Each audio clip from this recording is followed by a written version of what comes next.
All right, welcome everybody. We have a quorum. One of our members will not be here today. Do I have a motion to adopt the agenda? So moved. Is there a second? Second. Otherwise, we're going home. Yeah, right. All those in favor? Aye. Motion carries. All right. The first information item we have is a discussion of insurance. Nick, you want to make sure everybody gets introduced? Yeah, thank you, everyone. Madam Chair, board members, President Grissom, we're here to update you on some information related to an insurance proposal that we've started. We started this process about 5-6 months ago, and it's been a lot of work together, and it's kind of been a little bit innovative where we have worked with a consultant, Gallagher Benefit Services. We have John Hatz to my left here with Gallagher Benefit Services, and we worked with the consultant on trying to find out if there's any financial benefit out there in terms of looking at other insurance options.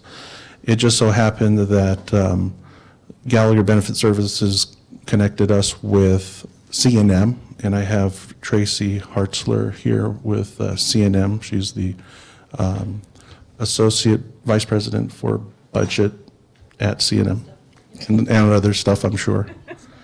And so, you know, as we've been wrestling with a lot of financial challenges here at the college and budget challenges, we've wanted to maximize every dollar that we have, and we have a lot of funds kind of wrapped up in compensation and especially health benefits. So we were interested in learning about what possibilities might be out there, and so we entered into this RFP process along with C&M.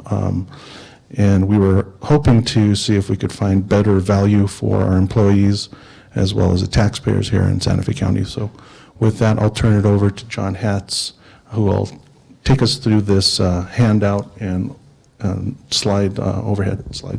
And Ed is here too. As well as, sorry. We have Eddie Bada, who's you all know him, he's our Chief Procurement Officer here at SFCC. Thank you. The one that did it. Right? You did all the work, right? And Alicia Huerta. We have Alicia Huerta, yes. Good afternoon. Again, I'm John Hatz with Gallagher Benefit Services. Thank you for taking the time. Again, to touch on a couple things Nick mentioned, the objectives of this exercise was mainly to exercise a due diligence to assure that NIPSIA is offering the best value in terms of health and welfare benefits for Santa Fe Community College. That was the main objective. And then assess options for providing competitive benefits to employees from a longer term perspective and not just the short term in 1 year. That was kind of the step 2. And then explore alternatives to NIPSIA in terms of collaborative efforts. Again, one of the collaborative efforts was joining up with Central New Mexico Community College to see if there's some joint purchasing opportunities to get some opportunities for economies of scale. So the approach, the second page here, was originally conduct a formal request for proposal on a standalone basis. That means, what do the proposals come in if Santa Fe Community College is on their own versus what they would get jointly purchasing with C&M. It involves all benefits currently provided through NIPSIA, so that's medical, dental, vision, and life. We explored both fully insured and self-funded arrangements where potentially viable, and I'll give you just a brief explanation on what the difference is between fully insured and self-funded. Fully insured is when you just purchase insurance, you pay a premium for the insurance from the carrier.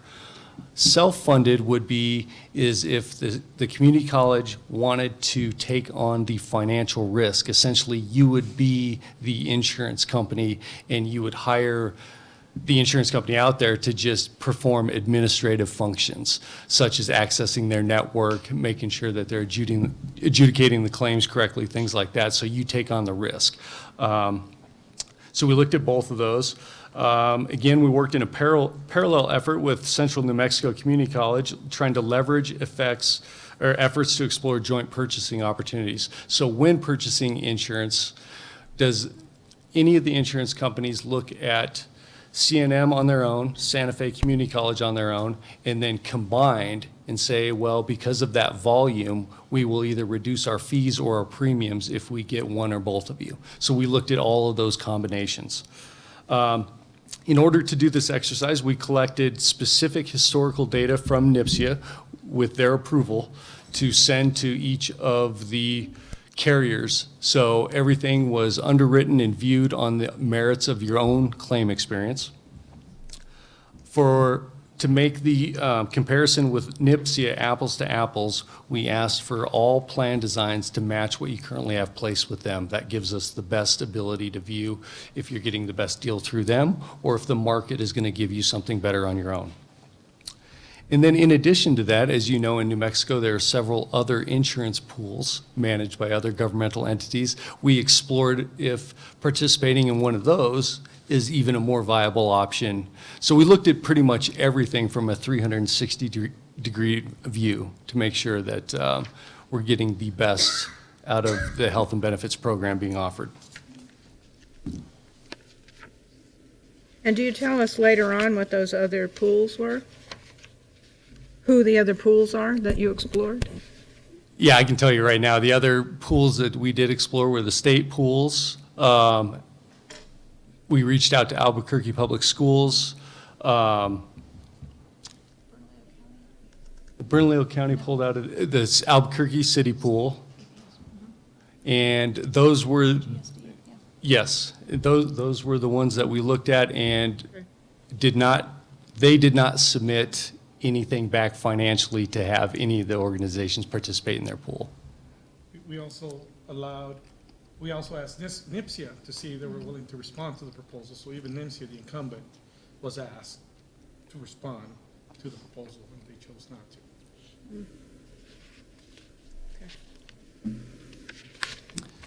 So in this exercise, some of the key considerations.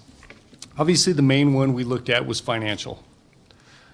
For 2018, the effective date of this exercise was January 1st, 2018, so everything was kind of on that basis. And then one of the additional key considerations is long-term.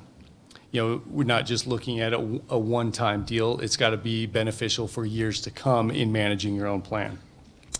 Part of those key considerations of pulling out a NIPSIA would be control and flexibility. Right now, obviously, when you enter into a pool, the entity that manages the pool designs the plans that you are offered, and you take those with really no say in plan design and things like that. That amount of control obviously is a very large consideration when pulling out if you want to design your own plans that you feel might be a better fit for your population from a demographic standpoint, from an attract and retention standpoint, and how your compensation and total reward structure compares to those of K-12. There might be some differences in there that add to the reasons for exploring these alternatives. Another key consideration is through NIPSIA, you basically have all of the choice that the market has to offer through Presbyterian Blue Cross and New Mexico Health Connections. That pretty much covers everything. When pulling out of NIPSIA, given your size, there could be some potential disruption because a lot of the carriers will not enter into what we call a slice arrangement. They won't coexist with one another on a population smaller than a certain threshold that they determine. So that puts one of the decision factors in your court is if we do pull out, we may have to choose a single source or a one insurance carrier to provide benefits. Along with that comes the potential of a change in network and a change in disruption. Now, the disruption means you may have to no longer have access to, say, Dr. Jones, but through the new company, you may have access through Dr. Smith. So you don't lose access to providers. You may lose access to the provider that you're currently seeing. And then the last but not least is looking at, are there additional resources that you need internally to support your own program? You'd be taking on some of the things that NIPSIA currently does for you. Could I add one? Yes, absolutely. And one thing I'd like to just mention here is that a very important consideration is some of the news out of NIMSIA that has been publicly released, where it's apparent that NIMSIA has been keeping their rate increases fairly low, but potentially using reserves in order to do so. And so that to me really looks like NIMSIA is not basically living off of the premiums that they're charging annually, and they're sort of artificially, maintaining a lower rate by dipping into those reserves. And so eventually, I think that they will have to, make that even and get caught up. And so the question is how they'll do that. Will the legislature appropriate more funding to them with the state's situation? We don't know how likely that would be. And so I really think that's one consideration that we're looking at. Of course, NIPSIA, and I think John could help me out here, they could change the plan. They could tweak the plan to where it's more affordable to them and changing certain benefits there. So just wanted to make sure that that was included. Well, on that note, just this week or last Friday, at the LFC meeting where there was the whole presentation on IBAC, I'm sure you've read that report, where it seems there are many problems with all of our self-insured plans, and that they are not in any way trying to medically manage patients, that they're solving everything by raising rates, and that in the long run the legislature is, I think there's a likelihood there may be legislation to force all of them together and create a larger pool. So it's all in flux right now. Yeah, so what Nick mentioned definitely plays into kind of the longer term picture. Is if one of the things that can happen is if you buy down reserves, you're artificially keeping the rate at a level that does not support the expenses. So when the rubber meets the road, you have larger than normal increases in the future, or plan design changes. And I think over the last several cycles, or the last 2 cycles with NIPSIA, we've seen some pretty good plan design changes take place in addition to some increases. So those are, again, considerations and things to think about.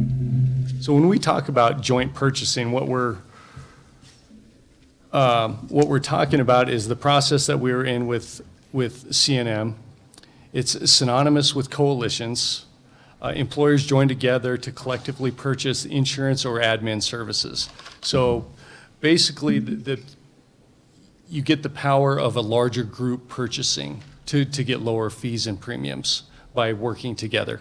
What this doesn't mean is there's no blending of assets or liabilities. There's no commingling of risk. There's no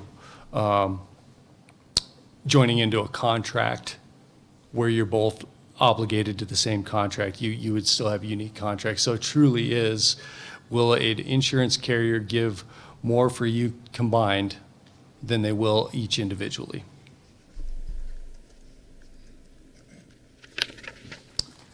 So now that we've kind of set the stage for the exercise that we went through, let's talk a little bit about the results. So overall, the medical, and this will focus on medical, all of the coverages went out to market, but the medical has the biggest weight to it. And I can speak about the other coverages later, but we'll kind of focus on kind of the big ticket item throughout this presentation. The medical costs versus the preliminary rates released by NIPSIA, there was an overall range of 16% savings to 18% additional costs from everyone that responded. So that was the kind of the range that the market responded with. As I mentioned earlier, that would likely require the selection of a single medical carrier, as if most of them were a little reluctant, given the size of Santa Fe Community College on their own, to coexist with one another because of reasons basically of adverse selection. The extent of the potential disruption varies by carrier, with the option that would result in the savings posing the larger degree of disruption. So basically, the carrier that is submitting the proposal that comes up with 16% savings potentially would have the largest disruption given where your population currently has elected their coverage. And then We again, don't know that. We don't know that because we don't have a, we do know that if everybody, currently about 70% or even more of your population today currently elects the Presbyterian Health Plan. They were one of the finalists selected. They were not the lowest one. So to move to the carrier that is the lowest one, Presbyterian is their kind of their own entity with their own network. They don't have a whole lot of overlap. They do have some overlap, and more so here in the Santa Fe area than they do in Albuquerque, with providers coexisting in different networks. But removing Presbyterian out of the equation of a benefit offering for your people would result in the largest amount of disruption. does St. Vincent's take Presbyterian? No. So our members don't have a hospital here. They have to go to Espanola or to Rio Rancho or Albuquerque. For selective purposes. They do for emergency purposes. For emer- Yeah, so emergent for care emergency. would obviously be covered at in-network benefit levels. Okay, we can get into more detail. And as This we, is just related to if Santa Fe is by itself, this slide? He's going to get into that. in a minute. Okay, all right. yes, The answer's- most of the results were looked at on a standalone basis for decision-making purposes. There were some slight savings here and there from a joint effort, but from each entity, CNM and Santa Fe Community College, from an analysis standpoint, really focused on the standalone from a decision-making standpoint. Than if there were joint purchasing efforts, that would be kind of more of a bonus, if you will. None of those efforts were enough to make the decision parallel for each entity.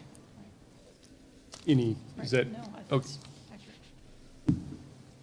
And again, as we mentioned earlier, no other existing pools surfaced as viable options.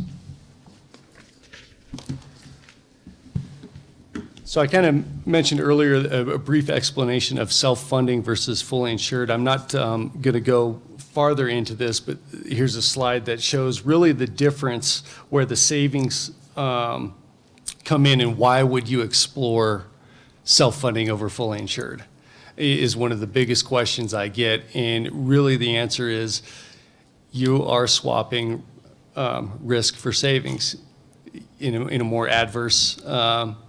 If you're adverse to risk, you buy insurance. If you want to take on more risk, you go self-funded and you reap the savings.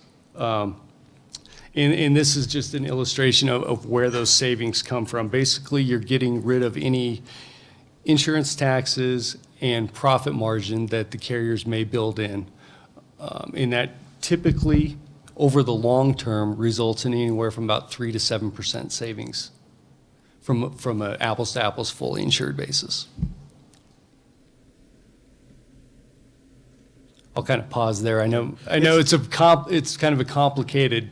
And Madam Chair, it's not completely, I mean, in my mind, I don't know if it's completely absorbing all risk associated with being self-insured, because you have this insurance essentially, which is called stop loss. And if you could talk a little bit about stop loss. Yeah, stop loss is when entities choose to self-fund, they purchase stop loss as a form of cash flow protection.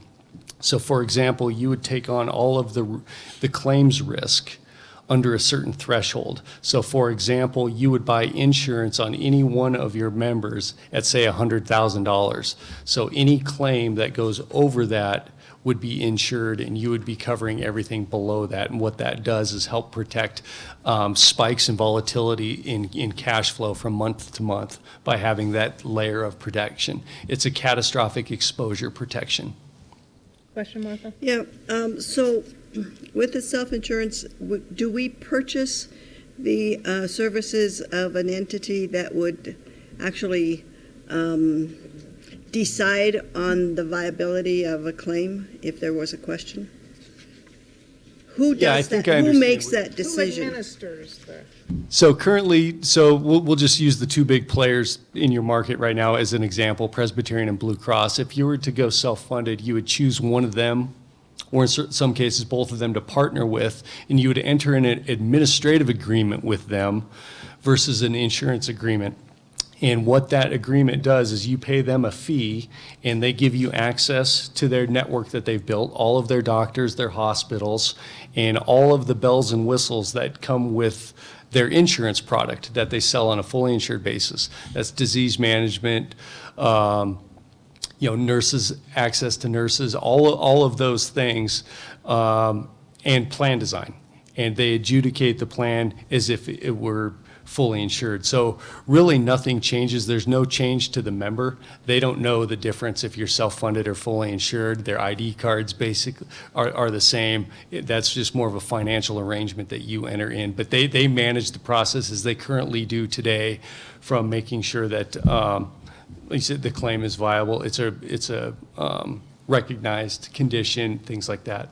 But it can only be with a single provider if you're self-funded. You have to enter into a contract with only one provider. Or No. can you have multiple providers? You can have multiple providers, yes. So if you entered into an agreement with Presbyterian and people had other doctors, that could play in. Other doctors could be supported by that insurance. No. You would be purchasing the Presbyterian network. So So it is a single entity. I mean, it is a. for the individual that would elect Presbyterian for their coverage, that is correct.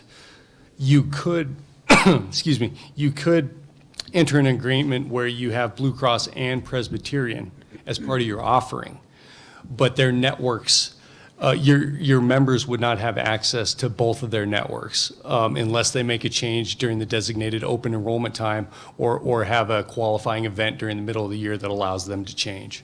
I think the clarification, board members, is that if we do the fully insured, we would likely have to go with one provider.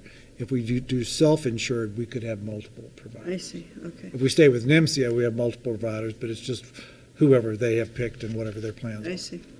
Thank you. Madam Chair. Yes. What about United Healthcare? They declined to offer a proposal. Was there any particular reason? I would have to go back to the RFP and another point of context. CNM, they managed their procurement department managed the purchasing process for both entities. Declinations would have gone back through them, but my guess is that they felt that they would not be competitive. Just from historical experience with United in the Albuquerque and greater New Mexico areas. They're certainly a lot less expensive than Blue Cross Blue Shield. Here, yeah, given the products that they may or may not offer. I work with a lot of clients in Albuquerque, Las Cruces, and Santa Fe, and they're a tough one on what they choose to provide a proposal on and ones that they choose to decline. And again, one of the requirements of the RFP was to provide exactly what NIMSI is providing now. So that potentially could have been an issue. And we had 3 respondents to the RF, We had 4 4 respondents. on the medical side, and 3 out of the 4 were picked as finalists. Okay. Madam Chair, Yes. a quick question just on the, as I try and understand this. On our fully insured versus our self-funded. In those estimates on the self-funded, does that include the stopgap insurance that we would have to purchase as part of that? Is that included? Yes, it does. 2 out of the 3 provided stop-loss insurance. 1 of the 3 did not. So what we did for a financial analysis was gross up the claims or the exposure to make it apples to apples. But we wouldn't suggest going without that on a self-funded basis. Thank you.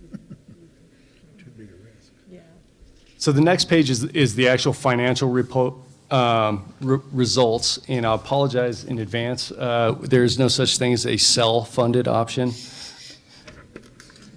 It's self-funded, so I apologize for the typo. So the top box compares the self-funded versus NIPSIA, and the bottom box compares fully insured versus NIPSIA.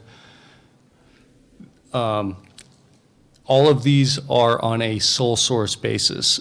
So if available, if there were a way to combine 2 carriers, it would be some weighted average between the 2 on either additional cost or recognizing some savings. So just to give you a point of context, these are if you elected just one carrier A, B, or C, what the results would look like. So in the self-funded basis, carrier C shows that we feel that there could be some savings of about $104,000 annually, or in 2018, I should say, on a self-funded basis over what NIPSIA has posted for their rate action. Fully insured has a little bit more potential savings to it. You'll notice that carrier C has a little bit over $500,000 in estimated savings. Now that would almost be, I would say, guaranteed for that 1 year because it's fully insured. You would pay those premiums. Now, one thing you'll notice, you're probably thinking, okay, just 2 slides ago, he told me self-funded was a better financial deal than fully insured. Why is fully insured coming out with a better rate? There could be a few reasons for this. One is they believe that their ability to take on the entire population and manage the claims better, so they're willing to be more aggressive on their rate. A second piece, acquisition pricing. They want to get all of 100% of the business, so they're putting out an attractive rate to try to get you to purchase that. And then a third piece is with a slightly different network makeup, comes with different network discounts that they feel with a more restrictive or a more narrow network, they're able to provide some additional savings. One thing I would caution when you look at that is you don't necessarily know what could happen in year 2 or year 3 from a renewal standpoint.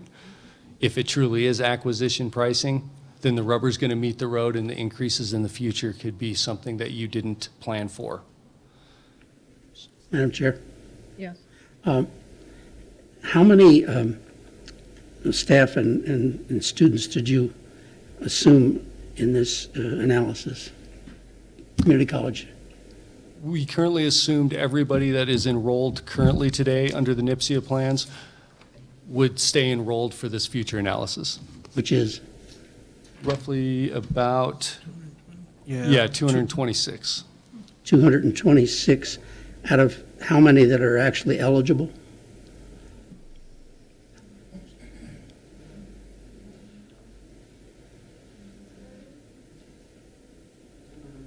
I'm not sure how many are eligible. Some decline, but I don't have a number for that.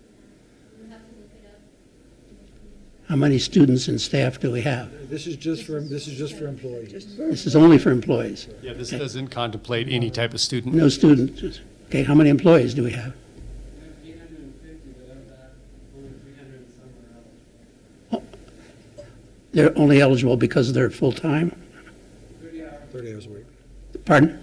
30 hours. 30 hours or more, all day CAs. Okay, so 350 plus or minus. If I could just add it, about 2/3 of our eligible employees take insurance through us. Many have insurance from other sources. Sure. Okay, so is there anything in what you've investigated that might make it more desirable for full-time employees to participate in a Santa Fe Community College program? Or would we still anticipate about 2/3? I think if there were no changes made to either the plan design or the contribution structure, if you were to remain the same status quo as you are today, I think that's a pretty good idea of what you're going to get tomorrow. Now, certainly there are other strategies that if you pulled out a NIPSI, you'd have the flexibility to potentially change the way you design your plan designs that could make it either more attractive for the folks that are waiving coverage to elect coverage here. That's hard to say. You can only speculate on where they're getting coverage also, or maybe they're getting coverage through their spouse, things like that. In an instance like that, that may not change. If they're already getting coverage at a level that they feel is appropriate for them, they may not make the change to come back to this plan. So that, there's a lot of variables in play when it comes to increasing your participation in the plan. So if there were, let's say, a 3.2% savings with carrier C and we were self-funding, would that 3.2% accrue to the employee or where? Both. So that since you have a percentage split with the entity and the employee, their rates would go down at the same magnitude. But is 3%?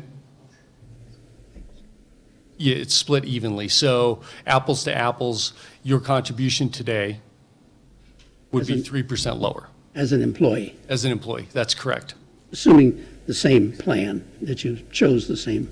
And as the Yes. college, we would be 3% lower. Yes, Oh, and the college would save 3% on its share. yes. And its share is fairly substantial. Madam Chair and Member Sullivan, just to let you know, we pay anywhere from 60 to 80% of the premiums, depending on what the annual wages are. And if we do get more employees on, it is going to cost the college more. Not that we don't want to do that, but it will cost the college more because we will be paying 60 to 80% of their benefits.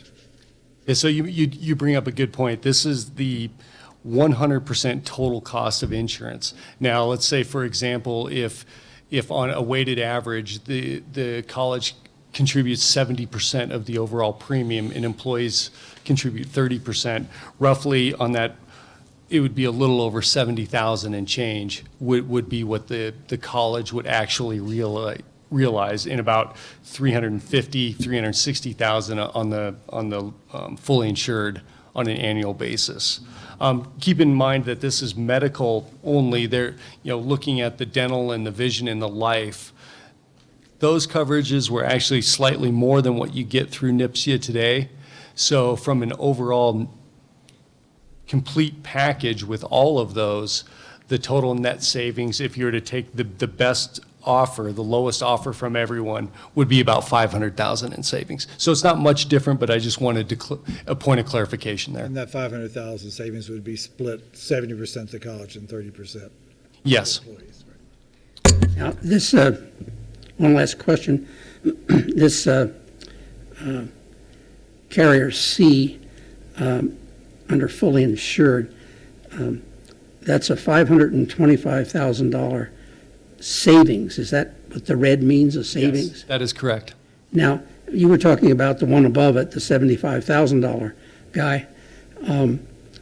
It would be $75,000 more, but it's a lot less than the same carrier under the self-funding, which is $575,000, and you explained that as being kind of wanting to get into the barnyard, so to speak. But the $525,000 is shocking. What's the deal there? That's a great question. Well, thank you for the compliment, but And like I mentioned before, I can explain kind of some of the factors that play into what we believe. Since that is the fully insured rate, I can only kind of speculate on what their underwriters are thinking when they price that. Again, part of it is that their network, we believe, isn't as large as some of the other networks. So with that, when you narrow the network down, you can have some slightly more aggressive contracts in place with physicians. So that kind of brings the overall unit cost of care down a little bit. But again, you're restricted to a narrower network. So they take that into account. The reason they get those better contracts through a narrower network, they're promising those physicians more volume. So they're willing to make a better deal. So with those contracts, they feel that they have a better network in place, lower cost. That's a factor into what goes into their premium. They feel that their plan design structure, which is a more of a managed care structure, that they may be able to reduce and keep costs lower from managing care better than their competition, or they feel that way anyway. So that they price down for that. And then the third one, which I believe is more speculation, but it could be, like you mentioned earlier, getting to the barn, some acquisition pricing, being aggressive, trying to gain their membership. But which one, A, B, or C, does CNN use? Well, we don't- All of them. Oh, so you can use any of those. Currently under NIPSIA offers all three of these that are in place. Right now, Member Sullivan, right now, CNM and Santa Fe Community College both use NIMSI. Oh, okay, I was under the impression that CNN was self-funded. No. But you're looking at becoming self-funded. The board's looking at insurance, I'm sorry, Madam Chair and members. The CNM board has asked staff to go through an RFP process and consider which options might give the college greater control, certainty over time. When I say certainty over time, concern about premiums, managing our pool of insured employees, and managing costs over time. And that includes the options that John and Nick have described, which we've looked at self-funded options, and we're looking at fully funded options. And it really is the discussion about how much risk would the board want to take on, and what are our reserves, and what are we able to look at. But we did this RFP with you. So you have your own document that has A, B, and C and what it saves you, and Estimated savings. but we are not looking at combining? Or how many employees do you have? So we have over 3,000 employees. For these purposes, an estimated 1,000 employees take insurance. Closer to 1,300 to 1,400 are probably eligible, roughly. And you asked a great question, because that's what I will prepare for Monday's finance committee. But part of this process, and I think what you're seeing here is the end of an analysis. A couple of months ago, we looked at individually, just like you're looking at here, your CNM numbers, here are Santa Fe Community College numbers, and then combined, what did the carriers A, B, and C provide on a combined basis? If we went together, what would it look like? And we went through those numbers, and there really weren't, again, at the end of the day, even with some adjustments, and I think this is where we were, staff were talking about a month, 3 weeks ago, time flies.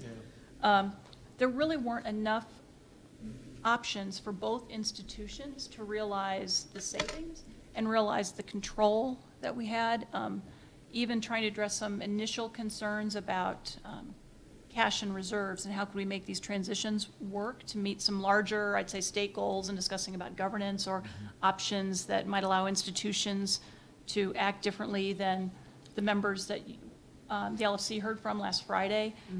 It didn't, at this moment, it didn't work really for either one of our institutions to join, for us to work together on a joint purchasing. At this moment, I think that conversation is open over time. Because we don't really bring you that many more employees. But also, if I may, I think Yes. the conversation was also about providers. I think that question of if we get a little bit larger, and if there are other institutions, maybe in the same area or same corridors, we could get that scale if that's possible. And I think the RFP allows for that growth over time, or that conversation to happen over time, If you go the self-insured route. if that's the route Yeah. that's the route the board chooses. So just let me be clear. With the fully insured part of what happens is that the employer has fewer choices in terms of providers. Is that accurate? The funding really doesn't dictate the choice of providers. The insurance carrier you choose to partner with or buy insurance from is the one who decides on the providers. So You talked about a narrower network, which would give the doctors more, greater That was just greater one- access. That was just one of the carriers. Let me just interject here one Yeah. second. I think it's premature to say that we know what the networks are of these providers before we would want to make any decision related to Santa Fe. We need to see a comparison of the providers of these three different carriers, because I don't know if the network's narrower or not. Right. And is that getting at your? Yeah. that's no, getting that to is the a question. good point. And we did look at that in detail. We did do what we call a disruption analysis. And I think I can probably Right. speak to the results. So, for example, if you were to choose to move your entire population into Blue Cross, for example, there would only be a 66% overlap in the providers that you're currently utilizing. So that would be 34% of your folks would be disrupted. The other two of the three finalists, well, let's start, out of the four that submitted proposals, only two of the providers completed the full disruption analysis. So partly, there would be a need to revisit that if one of these certainly surfaced as a viable option and became more interested in pursuing this. We would want to go back and drill down to that 100%. The preliminary findings at a high level, again, only two of the four submitted data that we could analyze. And the reason we didn't go back for that is starting in conversations with committee and folks around the table at the financial results, taking on the risk, those things. Was there a need for that at that point? And that was at a time we did not decide to go back and explore that data. Not to say that that can't be an additional follow-up based on conversations and decisions you all have. Madam Chair. So, just to summarize, then what we're looking at today on a preliminary basis, it sounds probably, although we did an RFP jointly, that whatever insurance plan we decided as a board to go with, it's not going to be jointly with CNM. Is that about true? I think and I apologize for being. I know you can't speak for their board, but just your own personal opinion, let's say. Very easy to say A and B and C, and here's where we are, and here's where the group is. I can't say that. So what I can say is that the RFP is still ongoing, and we're still evaluating it, and staff are about ready to make a recommendation to the Finance Committee and the board. And when we were looking at numbers, and not just dollar amounts, and not just dollar amounts in year one, we were looking at multiple, and estimated where do we think this trend is going in year 2 and 3, and both from the Santa Fe community staff and CNM staff. What are potential savings over time? What is the disruption for our employees? And we want to minimize that as much as possible. Which means we were very interested in maintaining what John was describing as a slice arrangement, meaning we're going to maintain multiple providers, not going with one, because that would have resulted in the biggest savings, but also the greatest, probably large disruption for a large percentage of our population. So looking at medical, there's a recommendation, and then looking at vision and dental and life, disability, and COBRA. They're slightly different plan design, not plan designs. Staff are making a recommendation that will be different for medical than it will for other plans probably. based on disruption and cost savings over time, and what frankly the institution can manage over time. So I think the conversation is still ongoing. Obviously, it's very important that we're very clear with, the board's very clear with NIMSIA, who's been a real partner in a sense of providing the data that we all need to make these decisions, or that, I'm sorry, the staff need to be able to collect and present to you to make decisions. But that conversation also is taking place at the same time. So I'm sure I didn't answer your question directly. I didn't say that. No, I'm pretty sure I didn't answer it really directly.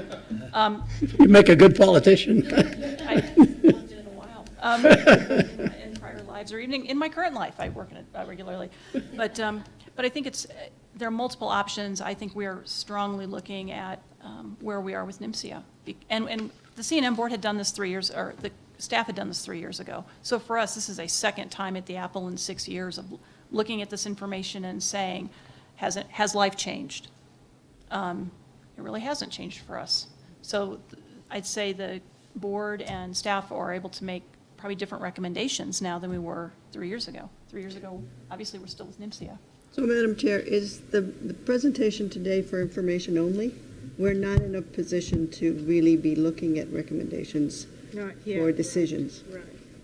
Okay. Madam Chair, we have to notify NIMSIA by September 30th if we are not going to renew January 1st. We don't have to necessarily have a new plan agreed upon, but it would have to happen pretty quickly thereafter. So one of the issues that came up in the employee questions, well, even if we decided to leave NIMSIA and notify them by September 30th, people are still covered under NIMSIA through December until the next policy comes in place. So if we do, but we have to make a decision soon if we're leaving NIMSIA. We don't have to make a decision which way we're going. But the decision that we do have to make is stay with NIMSIA another year or not. And if you leave, my understanding is that you cannot come back in for 3 years. And there are potential costs associated with leaving NIMSIA as well. And what are those costs? We're learning about them. We're looking into them right now. So there are, at a minimum, Madam Chair and members, there are a minimum of 3 items. One would be they would maintain any premiums that you have paid in, and they would say that you owe us a difference of unpaid claims. So it's potential anything that is claimed that is unpaid by the premiums they've collected, you'd have to pay for that difference. Another would be an administrative fee, that they've suggested a method for calculating that. A departure administrative fee? And then the third kicker would be a penalty that if an institution, if an other educational entity, that's what we're called, if one of us would leave, we would have to pay a difference of a premium change that is affected by the other members. So if, for example, Santa Fe Community College, because I want to use C&M, but Santa Fe Community College was to leave tomorrow, and there was a dramatic impact, or there was any impact on C&M, Santa Fe Community College would pay the difference of my premium increase as an employer to NIMSIA. It's fascinating how that would be calculated. That's in a contract we signed with them? It's in the regulation. It's in the regulation. I'd say there's a lot of room for interpretation. Uh-huh. It's not as clear, but roughly there are probably 3 pots. It's like the administrative code. So there's a strong disincentive. To ever leave them, Yeah. even if they are not managing well. But they also have said, their staff have communicated, at least to C&M, that, if you were to say to terminate as of June 30th, 2018, which is when the carrier agreements, June 30th, 2018, when that carrier agreement expires, you leave without any penalties. Ah.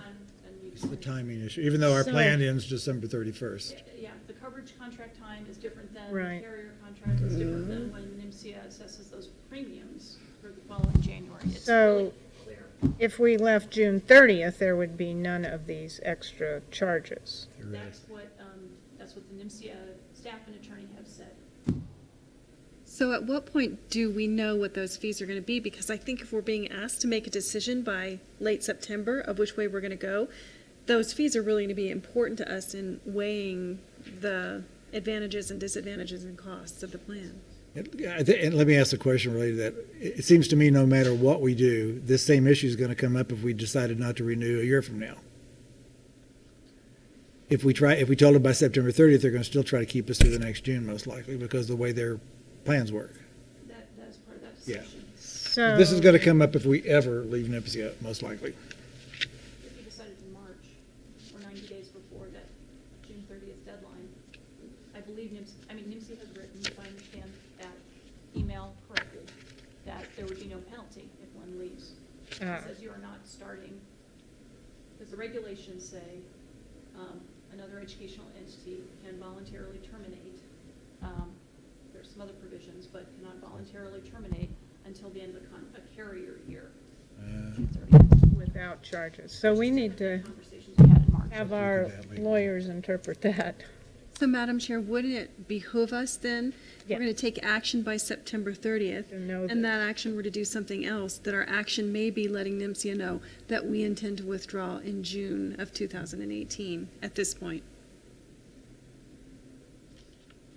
If we have clarified there are no Yeah. expenses related to that. Well, and if it departure. doesn't leave employers without insurance, Our employees. yeah, our employees without. Well, it wouldn't if we had a plan in place. Right. Madam Chair, we'll look into that because we do need to make a decision. I think we may be caught in a catch-22 in that we have to tell them by September 30th if we're not renewing January 1st, but yet if we don't, maybe we could tell them September 30th that we're going to cancel effective June 30th and avoid the fees, as opposed to our current plan that says we have to tell them September 30th that we're not renewing January 1st. So in theory, we really have to renew for another 6 months. For 6 months. For 6 months. Madam Chair, President Grisham, members of the board, what we would be looking for, at least from the procurement perspective, is do these numbers, do these analysis support us continuing, at least for SFCC, pursuing this or not pursuing this?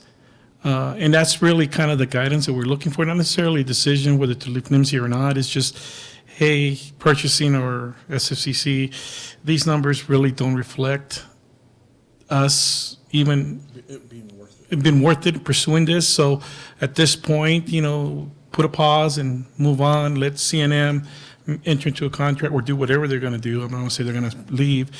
I know, to do whatever they're going to do. And then we could revisit it, a year or 2 years from now. But if we tell NIMSIA we're out June 30th, then we have to have, this process has to continue. That is correct. So right now, looking at the numbers, the only option that really makes sense would be, carrier C in this particular case, but there would be a large disruption with it. Well, we don't know that. That's what I want to see. What is the disruption for that carrier? Well, We don't have any comparison. If we can definitely go back and ask the vendor and get you that information, and we can do that. If you believe that, depending on that number, if that makes a difference to whether we pursue the carrier C, we can get you that information. If that's the guidance you're going to give us to us, we'll take it and, we'll go and ask that information and we can present at a later time.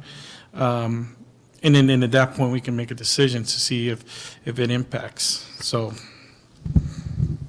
Madam Chair. Also, it would seem to me that CNM has done this, that we need an analysis of what the potential premiums will be in year 2 and year 3.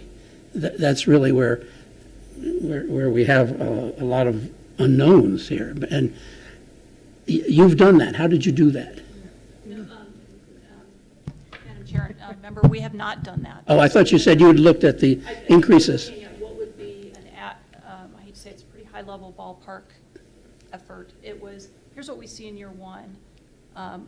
We had similar ranges and swings of pluses and minuses. And some of the pluses, the savings we could get were almost unreasonable, unusual to expect in years 2 or 3. And so taking a very conservative, what would our cost increase look like over time? We still, staff still feel there are some options to consider looking at 2 and 3. And I would defer to John and sort of more that discussion about how we were looking at increased costs and assuming they're going to increase, but increase at a certain rate. And we would still likely we could see some savings from carriers A, B, or So C. you just estimated it based on your experience, staff experiences. Our vendor experience. Right, the team's experience. Is there any way of locking in these insurance companies to a rate in year 2 and in year 3? The short answer is no. I didn't think so. I was just, They did come out Hoping. with certain parameters that, based on loss ratios, that they guaranteed ceilings that the rates would increase by no more than X. I can tell you that they didn't have a lot of teeth in those. The ceilings they put on their increases, based on the loss ratios that were driving that, you wouldn't expect any increase the following year anyway. So they're very well protected when they put those types of guarantees in place. So these are 12-month guarantees, and that's kind of what Tracy was referring to. We look at what we know pretty good in year 1, 2018, what it's going to look like.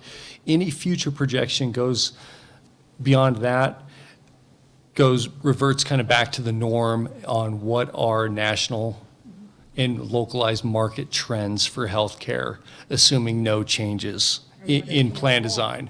And that's, The law going to be? Yep. Yes, and potential changes in law that could add or take away some costs with the exciting world of healthcare reform. But that's really all you can do in taking it out farther than that first year, is kind of going back to national trends as a way of putting your thumb in the air, so to speak. and so, Well, on that point, why wouldn't you be using state trends instead of national? We do. We look at national trends and local trends. We work with Presbyterian and say, what actuarial trends are you using for your forecasting, for your internal budgeting on your, say, your And what fully is insured? United using, and what is whatever, all the other plans that are out there? And those are going to vary. United obviously has a much different footprint across the country than, say, Presbyterian does. I mean, Presbyterian varies greatly throughout the state. You get outside of Albuquerque, their trends are substantially different than what they are in Albuquerque. So there is a lot of looking at where your folks are located, where they're purchasing services. Like we mentioned earlier, I think north of 70% of your folks are electing the Presbyterian plan. So to talk about disruption, with them not being the lowest cost plan, moving away from them would have disruption associated with it. There would be no way around that. If you moved away from the plan that had the highest amount of participation into another carrier that doesn't have the same network, just the bottom line results in disruption, and that would be the case here. and Carrier C, was that the one that didn't give you the disruption analysis? Correct. But we can get that. If that's desirable, yes, I would go back and request that and have them complete that. So, Madam Chair, how are we going to get input from our employees? Are we having the same discussion with them too? I mean, they're impacted, and the disruption would cause disruption for them more than it would for the college. Do we have a mechanism in place where we have input from employees about if they would prefer to pay lower premiums in exchange for potentially going with a new insurer and not having their same doctor now in that network and having to change providers? Madam Chair, members of the board, we had a public session kind of like this. Actually, we had 2 of them where we invited people to come. I think we had about 150 people that came between 2 sessions, so the bulk of the people that are covered probably came. And we talked about these issues.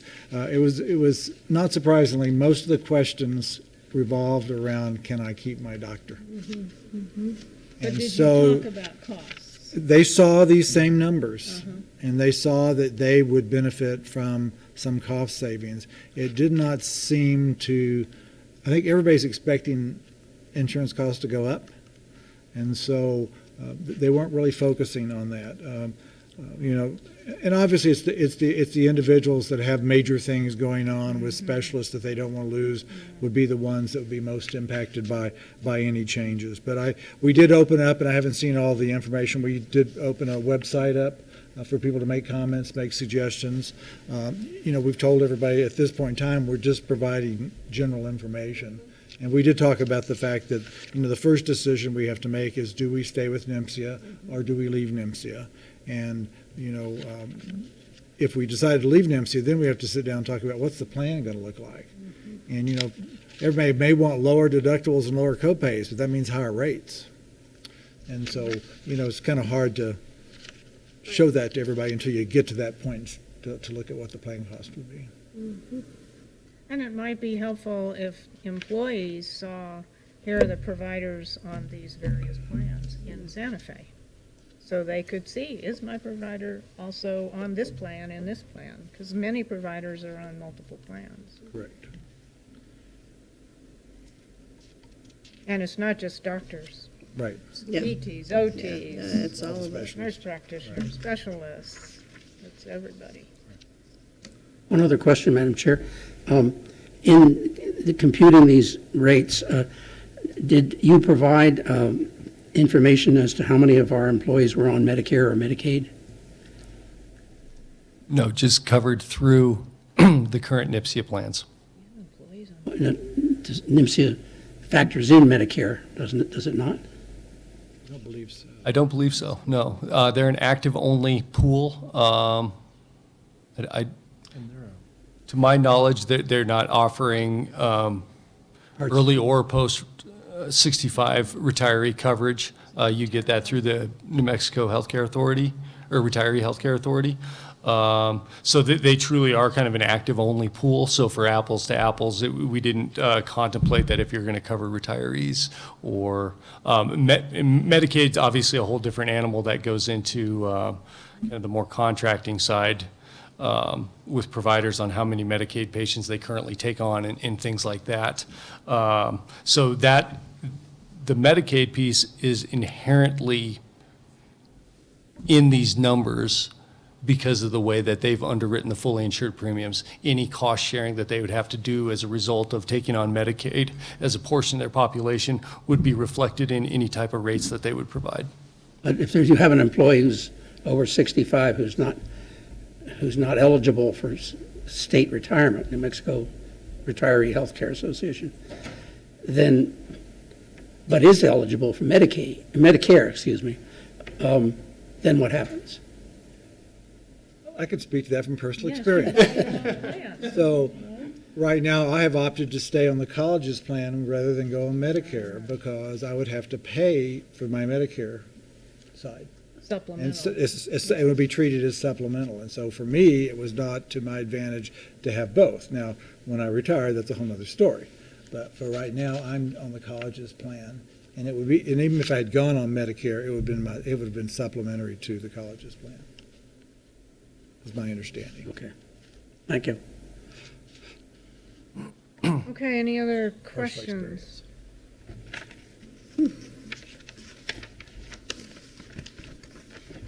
Can I ask a question real quick, Tracy? So will you have a firm decision from CNM after Monday, maybe? So our finance committee is meeting Monday, August 28th. Our board meeting is September 12th. We will talk about this the results of the insurance RFP. And so you're aware, which is also all public, but CNM also is on receives coverage for property and casualty through NIMSIA as well. And so we looked at, we did not do a full analysis, or we haven't done an RFP on the property casualty side. We certainly have asked for all that information from NIMSIA to help do an analysis to see if that was worth going forward. And staff will make a recommendation to the Finance Committee on Monday. I anticipate they'll have questions. Thank you for letting me sit here and listen to your questions. It's very enlightening for Monday. I think they'll come out from a different perspective, but I think similar questions. So we'll have we'll have direction on Monday. Staff will have direction on Monday how to prepare for 12th. So we can find out what you're at least going to be recommending to the board on September 12th. But it will be very similarly, very general Right, this. to carrier A, B, and C, for Right. example, and some recommendations. Because again, it would go to a vendor announcement, and that only would happen on the 12th. But if you don't have the numbers then on what it will cost you if you leave NIPSIA in December 31st, In terms of penalties? in terms of penalty and assessments, yeah. So, Or do you have So those? our claims data would suggest that C&M contributes more in premiums than what we draw in claims. So we would anticipate that we would not owe the claim. I mean, if our claims data for 6 years is consistent, unless something happened in the last 6 months or 3 months, so we don't anticipate that cost. Right. I think there's a real question about what a penalty would be for individuals who, for remaining entities in NIMSIA if there's a premium adjustment. I think we're questioning, frankly, C&M is big, but we're not But not that big, yeah. We're not that big. We don't need it. As John, I think, would note, there's a 10%, if they're in the carrier contracts or standard language that suggests if your pool changes plus or minus 10%, we as a carrier can go back and ask for a rate adjustment. We're not 10% of either employees or lives. Yeah. So I think there are some, without having hard numbers, and we're working on what those estimates are, we just don't think that's, I don't know what their administrative fees are. But I think that's we're certainly willing to discuss that. But I'd say larger areas, looking at the information we have, that's where staff would make that comment to the board. So you're still trying to determine that information? And then our property casualty is calculated differently. Yeah. Workman's comp claims are going to go up for year. I mean, so again, the reserves that would be needed to manage those fall under a different calculation and method that UCA has yet to clarify. Because they're focused on, I think everybody's primarily focused on medical, because that's where the largest dollars are. Yeah. Sure.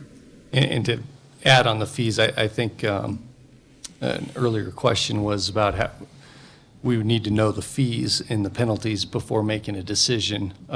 Unfortunately, that's kind of the rub. The way that they've described the methodology is a look-back calculation. So if you pull out December 31st, they're going to look at the average of the last 36 months.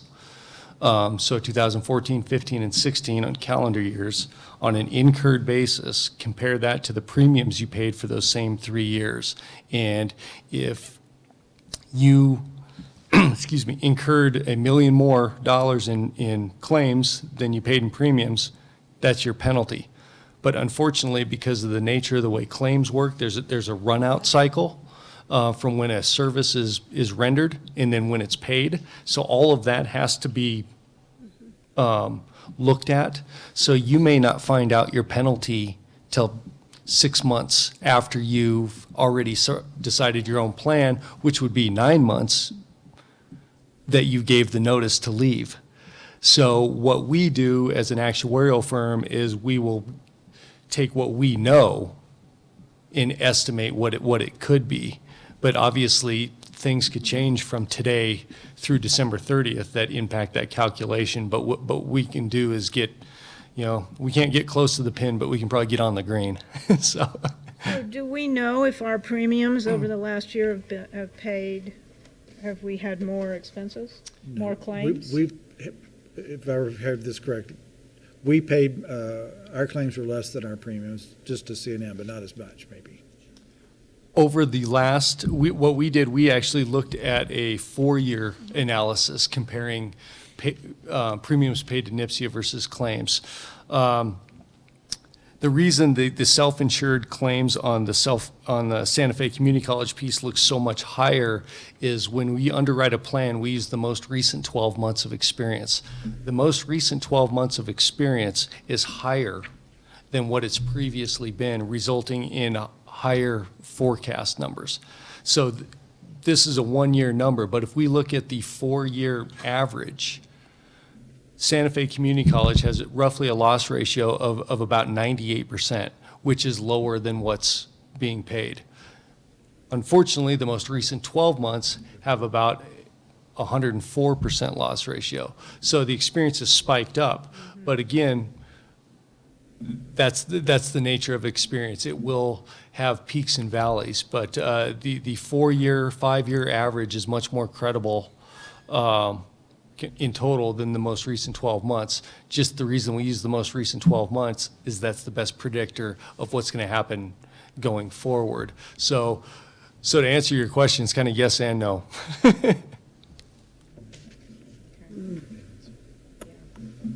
So it sounds like we need more information. Yes. We need to know what those penalties are, what the administrative cost is. Who the providers are. We need a The comparison disruptive report. of the providers in Santa Fe for those 3 providers. And what else do we need for decision-making? Well, Madam Chair, I think the biggest thing, from what I'm hearing, is still, it's, from what President Grissom was talking about, is that the biggest concern is the disruption. Well, that's why we compare the providers. We have here Blue Crosses, here's Presbyterian, Yeah. here's Health Connections, we compare them all, and we Right. see, are they comparable, what's And missing? what's their disruption ratio? But I don't think we're going to, as you say, get a good handle on what the penalties will be, because we're 9 months out of the box on that. Well, and that's kind of a two-step process. The penalties would come into play, obviously, if you said, okay, we need to get out of NIPSIA and start our plan on our own effective January 1st, 2018. Then there would be a potential for that penalty calculation to come into play. If you waited, if all the data suggests, well, we still, even financially, it doesn't look all that great, but for other reasons, we want to be on our own, and you do that effective 7/1/2018. Can't quote this 100% certainty, but based on the language that we received, it would appear that NIPSIA would not file any penalties against an entity choosing to leave by then. And that's what we need to verify also. But there might be administrative fees. And then a third piece, the rates and the financial analysis put together is focused on coverage effective 1/1. The insurance premiums and the proposals that the carriers provide have an expiration date of 60 days. So it leaves a little bit more uncertainty if you say, well, all of this sounds good, but we want to do it 7/1. We'd have to get another. That means we'd have to maybe not update. You're exactly correct. And with updated experience, could result in directionally either one. The rates could go higher, or the experience could be favorable, and it would even be more financial, but that is uncertain, and that really can't be all that predicted at this point until we get updated claims experience. So that, I think, is a key important piece to the decision, is knowing, what financial data you're looking at and what time period is relevant to. But Madam Chair, can we terminate our NIMSIA contract in 6 months? I mean, in half a year? If we give them 90 days notice? It's a year-to-year contract. But, Madam Chair and Member Stoll, I think what's happening is we're supposed to let them know if we're not renewing January 1st, but it sounds like if we were to go through June 30th, which is apparently where their plan years are, that we wouldn't have to pay those penalties. So we would really have to give them about 9 months warning. It would be great to contact your attorney and go through those. Yeah. Yes, right. Yeah. Make sure. But that's my question. So will they accept that? Because that means we're another 6 months. We're in essence, we have a 6-month insurance contract with NIMSIA in the first 6 months of 2018. Well, that's what the regs say, you're saying. Are they kosher with that? The regs are, it's important to have legal. Yes, we will. Yeah. I say that for all sorts of reasons, but it's true. The regs are, they can say they're very clear. Here's the dates, here's what you can do, there are penalties if you don't. Here's how we are going to come up with the methodology. There's room for interpretation. And our attorney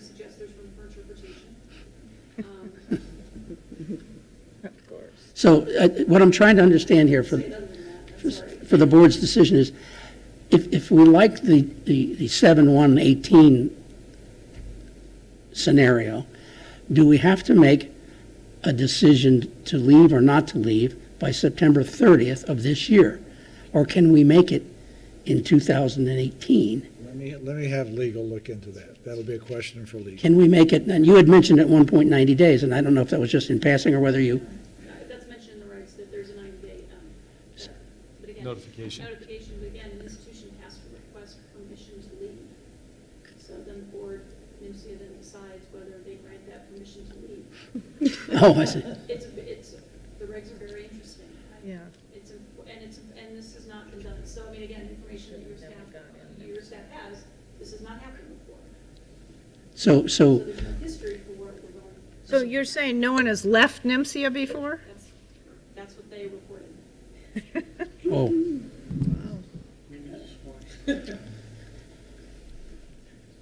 So, and Madam Chair, members of the board, I will pose these questions to our legal. And we will, and then maybe we can get our legal and your legal to compare notes. Yeah. This is, I'm Chair, I'm sorry, and President Grissom. This has been a really, I think, really good opportunity to work with, to have institutions work together and really wrestle with some tough questions. And I think we're all trying to do our best, at least in terms of staff, to make sure you all have the information you need to make really good decisions for your institution, your employees, and your students. And there is uncertainty, and we're doing our best to try to clarify that, and it's amazing that it's somewhat of a moving target, particularly at this point in time. But we'll certainly share, I think as we've done consistently, at least CM will share consistently the information that we have, so that everybody really can make the best decision that you need to make for your institutions. Well, and also, we don't know what the legislature's going to do with IBAC. I mean, there's strong support for making one entity and not having NIMSIA and APS and risk management at the state, and that could be a dramatic change, Be a much bigger pool. which may or may not be better. Because none of the entities have really made, and this came out in the hearing, an effort to control costs. Just raise the premiums, okay? So we know what we need for more information, and we will have that, We know what we need at this moment. yeah. Well, thank you all very much. I do want to publicly thank the CNM Purchasing Office. I think they did a wonderful job. I couldn't have done a better job than what Gil did, so I want to compliment him because he did do a very good job. I also want to thank CNM. I can assure you that CNM did everything within their power to make it work jointly. You know, they were even willing to take some of the costs to entice us to switch, but the numbers just didn't work out, unfortunately. So I do want to thank them, to allow us to at least do this process. So I just wanted to do that. I wanted to thank them publicly. So thank you. Thank you. Thank you. Stay tuned. Okay, thanks for coming. Stay tuned. Thank you. Tracy, Tracy. thank you. John. Thank you guys for being here. Thanks, Nick. Okay, the financials. Very helpful. So, Madam Chair, members, these are at tab E in your book. Okay. Okay. No, he's got a, You got new ones? I didn't print mine. thank you. Thank you. Thanks, Nick.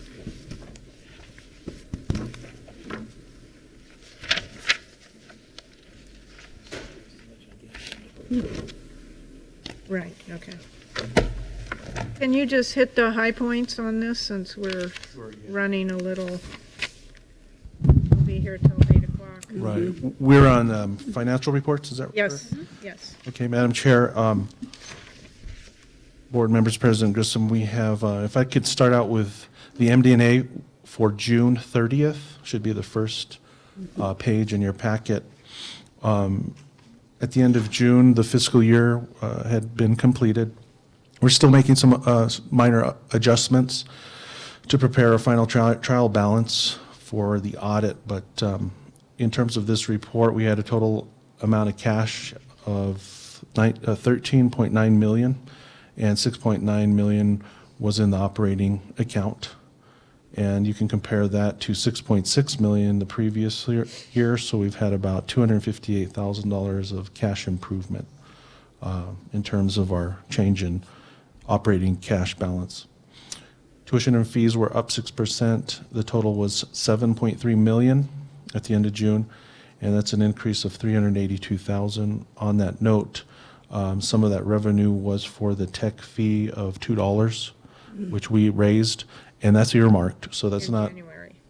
Yeah, that's not available to just any general purpose. It's earmarked for the tech, activities that benefit SFCC students. Local appropriations was up 1%, and that is 178,000 compared to the prior year. Total was 17.2 million, and that's local property tax revenue. State appropriations was down 7%, and that is 760,000 compared to the prior June. Total ING revenues were down 1%, and that's 259,000 in total. ING expenses were just up slightly, $65,000 compared to the prior year, and ended up being $33.3 million in expenses. And ING compensation was up 684,000, and that's 3%. And supplies, expense, equipment, utilities were down 120,000. On the charts on page 2 and 3. Madam Chair, quick question, is ING compensation, does that include ING expenses? Or is that, you add the two together? You add the two together. You It's add- just compensation and benefits. That's compensation benefits, but that's not considered to be an expense. Yes, It is. So, the subset of the line before that. If you look over on the financial reports, you'll see at the bottom of page 3, you'll see total ING expenses, which for the year were 25,500,000 were compensation and benefits, and then 8 million were supplies, equipment, and utilities. And that equals the $33.3 million in total expenses. okay, so if we want to know how much expenses are up, we would add 65,000 plus 684,000 plus 120,000, is that correct? No, in total, if you, The last two are part of the first one. The last two are part of the first one? The total ING expenses includes compensation, supplies. that's correct. So you can see there. Oh, I see, okay, so it's not as bad as it looks, it's not that we're in the whole 684,000, we're only in the whole 65,000. At this point, we're still making those adjustments to balance things out for the end of the year. We're not in the hole, it's just that we had $65,000 more in expenses this year than last year. Well, We budgeted more than that. It's still under budget. I consider that, if I have 65,000 less in my wallet, I consider that to be $65,000 less, no matter how I look at it, even though I had thought I was going to make more. But in any case, that answers my question. So the 65 is the combined total of all And it's the expenses. difference between ING this year. expenses. Actual ING this year compared to last year is up 65,000. Right, not budgeted, actuals. Actuals. Correct. Okay, thank you. And on page 2, you can see ING revenues. The final tally was local appropriations was up 49%. So that's the local tax revenue. Tuition and fees was 21%. State appropriations 28%. So,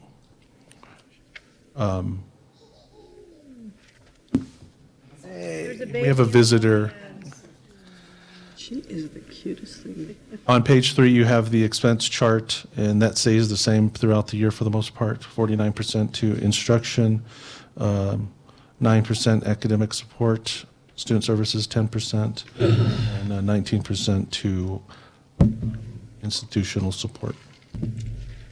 With that, I can stand for any questions. It's a pretty brief rundown of the June financial report. And just on that, so the audit is proceeding and we're getting the final numbers for the auditors? Yes, we should have our final snapshot trial balance mid-September. Any question on June 30th? No. Okay, why don't we go on to the July 31st? July 31st, I can just talk about the MD&A. It is the first month of fiscal year 18, so there's not a lot of activity, but it's good to compare what happened this July compared to the prior. So cash in bank was 8 million. 6 million of that was in the operating bank account, and you can compare the operating account last year was 5.5 million, so we're up about $500,000 there. We made a large payment for our debt service at the end of July because it's due August 1st, so that's the big change in cash that you see from the June report. Tuition and fees were up 11% and totaled to be $3 million, an increase of 305.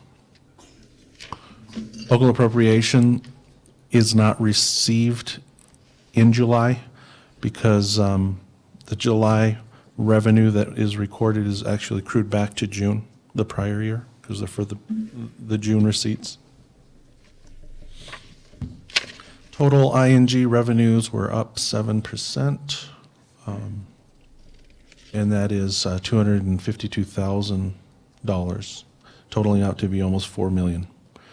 And total ING expenses were up 12%. That's $180,000 and totaled $1.7 million compared to the prior July. Compensation is down $16,000, and that's 1% compared to the prior year. That's about even, I would say.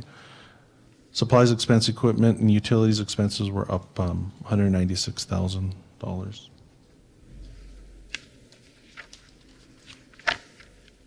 On page 2, the chart just demonstrates that at this point in the year, 79% of our revenues in July come from tuition and fees, and 21% are from state appropriations. Under tuition and fees revenue on page 2, I updated that to include the newly increased tuition and fee sort of information there. So Madam that's Chair. been updated. Okay. Madam Chair, why did the last bullet there, our supplies, expense, equipment, and utilities were up 196,000, and that's just for 1 month, right? Yeah, comparing actual activity in July to the prior July. Right, but at the end of June, it was down 120,000, June of 2017. So why did it go up so much in 1 month? I think that, Madam Chair, I think a lot of people will hold off entering purchase requisitions in for the first of the year, and that's primarily what took place. Oh, we didn't have any big change in utility rates or anything like that? No. That should just even out by the quarter. Yeah. And Madam Chair, members of the board, we encourage people not to spend money in June so that we can avoid going overspending and having an audit finding. So many people will wait and not buy anything in June and buy it all in July, sometimes even in August. Thank you. And Madam Chair, that's about it in terms of July. And then we just have these cash flow statements. I do have the cash flow, and that's pretty easy to just scroll through. I don't think we need to go through it unless there's something we need to know. I just wanted to point out the projection. It's colored in blue at the bottom of the first page, and it's also on the back page. That we're low. We're projecting out, especially for that November time period, that cash will get low. It'll go down to about $427,000 in our bank account, and these are projections. And so that, for me, just gives me some reassurance that we're not going to have any serious financial issues. It's definitely not where we want to be, but it's better than where we have been in the past, so. We'll monitor this closely. I'll be providing this to you monthly as we get closer to November. Where is that 427,000? Back page in the So this is our lowest point in cash right here. Oh, I see. Okay, this is tax year 17. We're on. Oh, yeah. And that final sheet you have in your packets, if you're ready to move on. I just wanted to provide this to you, Madam Chair, board members, because this is what basically I have to submit to HED to establish the mill rate for Santa Fe Community College that's located on property tax bills. And so the important takeaway from this is the certified rate in yellow. When tax bills are issued in November, you'll see that 2.69 rate on there. And that's calculated using the base year information, like property tax assessments from last year, adding new values, and including valuation maintenance that the assessor does annually to establish a total taxable value. And then we have an inflation factor that's calculated through state DFA, and that number is 1.54%. It's located on the top left-hand corner here, and that's actually used in the calculation to establish the growth control factor. And so that growth control factor is really what we know as the yield control. And it limits the amount of revenue that you can generate off of the local assessment. So I just wanted to show this to you. It also takes into account the historic collection rate, which is projected to be 98.05% in property tax collections. That's been going up at least over the last year. And so that really helps us out because we're able to generate more revenue there. So with that, we're looking at having about an estimated revenue collection at that collection rate of $17.4 million for this fiscal year. Which is a $200,000 increase from 17.2, I believe, is what we had in the end of the year. Yeah. Yeah. I mean, a lot of that I think does have to do with new construction and new developments around Santa Fe. So I definitely just wanted to show this to you so that you're familiar with what we send to them and actually how this, how we get the rate that shows up on your tax notices. So This would be good to see every year, right, yeah. because you know of the problem that we had years ago when this was submitted incorrectly, or figured incorrectly by higher ed, I think, and we suffered a $600,000. Madam Chair, that's why we validate it now. That's one of the Yes, reasons. you So validate it, yeah. We validate what they've put together, and so Nick and his staff verify the numbers. Yeah. Good. Any questions? All right, thank you. Nick, where are we? Legal contract. Well, the financial financial report and report. certification, I think that's just a typical thing. It's that form that we've said no to all those questions. Oh, that's the one that goes to higher It ed? goes to higher ed, so it's in your book on page E, Okay. 2-4. We don't have any surprises on that form. Is this our Just our quarterly, response to Right. their questions? correct. And we answer no to everything. We answered no in the report that we're recommending to submit. And these questions are, again, did we request an advance of state subsidy? That answer is no. Failed to make its required payments as scheduled to the retirement system? That's no. Failed to make its payroll payments? No. Failed to make its scheduled debt service payments? No. Payments to vendors due to cash deficiency? That's a no. And relative to the original fiscal year budget, experience any significant actual or anticipated financial changes that are not reflected in a budget adjustment request? And that's no at this point. Great, all right, thank you.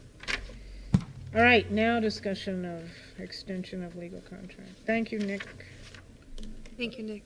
Madam Chair, members of the board, Nick will Nick have is some. doing that too? He'll have some Okay. additional information for us too, Okay. but just to, our legal contract is up every 3 years. We can do an automatic 1-year extension, and then we have to go out for another RFP. So Nick has some information on the dates of the contracts, and then we would like to recommend that we extend the contract for that 1 more year rather than going out for a bid at this time. And Madam Chair, the original contract was effective December 1, 2014, and it was good for a term of 3 years with an option to renew for one additional 1-year term, unless it's terminated by either party beforehand. And that's within the president's discretion to do, or do we have a board vote on that?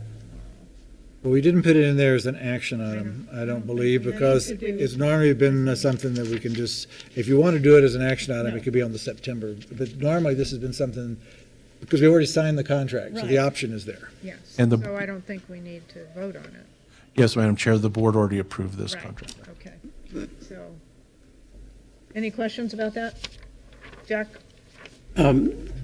So the procurement code says, in this case, that the 4 year is the maximum, and then we have to go out for another RFP, is that correct? Madam Chair, Board Member Sullivan, I think it's 8 years. We could go into a arrangement for 8 years, but under this contract, we elected for And that's in the procurement code, 8 years? 8-year contracts normally. I don't know if there's something different for legal I think contract. for legal, it is 4 years. But unlike the audit, you don't have to switch legal firms, you just have to go for an RFP. Because I was wondering, because I noticed on the banking contract, it was 8 years, and I thought they were all 4 years. No, we can, to my knowledge, you can enter into contracts for up to 8 years under the procurement code. Could you check that? I will, I'll check that. Thank you. Okay, any other questions? All right, then discussion of the mill levy. So, Madam Chair, members of the board, you have a copy, should be at your table, a draft resolution that our bond attorneys put together in case we want to go out for an election. They did a resolution. It doesn't have to be voted on now, but it will need to be voted on, I believe, by October if we're going to do a February election. This would, as it's drafted, it would seek both to increase the operating mill levy from 3 to 3.35, and it would also go out for capital projects in an amount that would, I don't know if the amount's actually in there, yeah, 24 million. That would allow us, as we were presented at our last meeting, I believe it was at the retreat, we could actually issue 24 million and two $12 million amounts and allow the capital mill rate to drop from 1 to 0.65. And so this is just to give you an example of what the resolution that the board would need to approve would look like. And it does need to be approved by the end of October, October 25th. But we did not really have the discussion about whether we were going to, I mean, we didn't, I don't feel like we had any direction yet on whether to increase the operating. Right, this is just a draft of what it would look like based upon our discussions. Okay, all Right. right. So we still need to have that detailed discussion. But if you are going to have an election in We need to do it February, in we October. need to make that decision no later than October 25th. And are we limited in what we can ask the money to be used for to these particular things that are listed here? So on the mill levy election, that is just general operating dollars. The capital projects has to be for capital projects. Now, we can do a subcomponent of that on IT type projects with a shorter maturity time on the bonds. And so we still have to make some recommendations. So they only tangentially apply to academic kinds of programs. So. The capital projects, it can only be for those projects that would be new construction, remodeling, equipment of a certain value. IT projects can qualify, but you have a shorter life of the bonds. Madam Chair, the facility master plan is critical Yes, in right. establishing that, and we have that. So there's a ranking of different projects. So we would have to list those projects that we want to fund within this 24 million. You do, I don't know that you have to do that in this resolution. You do have to But do you that do in the, on what you the- have to adopt to be on the On ballot. Yes, On the ballot. yes, There's 2 steps, multiple steps. okay. So if we're going to have a campaign, we also might need to think about voting on this in September.